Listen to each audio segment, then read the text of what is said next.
আসসালামু আলাইকুম। কেমন আছেন সবাই?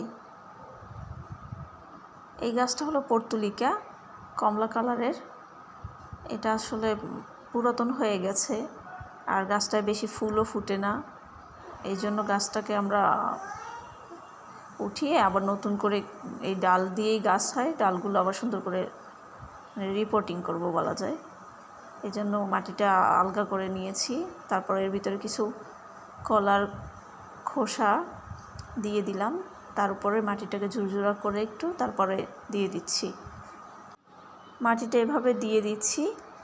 কলার খোসা আসলে ফসফরাস থাকে, এতে গাছগুলো সুন্দর হবে, গ্রো হবে ভালোভাবে। এখন এই গাছ থেকে যে নতুন ডালগুলো বের হয়েছে সেখান থেকে সেই মাথাগুলো ভেঙে ভেঙে নিচ্ছি আমি। বেশ কিছু ডালে নিয়ে নিলাম। এখন এগুলোকেই আমি এর ভিতরে এভাবে করে পুঁতে দেব। এরকম করে আস্তে আস্তে করে পুঁতে দেব।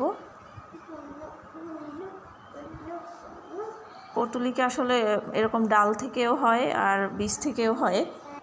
বীজ থেকে হতে আর কি সময় লাগে, কিন্তু ডাল লাগালে এরকম খুব দ্রুত গ্রো করে আর ফুলও ফোটে। যেমন লাগানো শেষ সবগুলো।